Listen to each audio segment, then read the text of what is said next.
চাইলাম আইফোন, দিল আম। এটা হইল কিছু। তারপর আমি অনেক খুশি, কারণ আম আমার অনেক বেশি পছন্দ। দোকানদার বলছে আমগুলো নাকি একদম চিনির মতো মিষ্টি।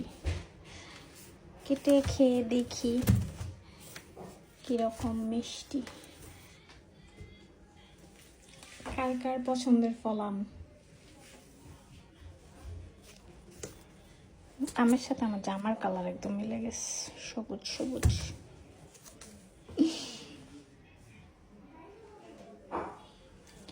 এখন একটাকে কাটবো। কোনটা কাটবো? এটা একটু নরম, এইটা একটা কাটবো। কি সুন্দর গ্রান। এইটা একটা কাটবো। এই দুইটা এখন কাটবো, দেখি কি হয় কাটার পর।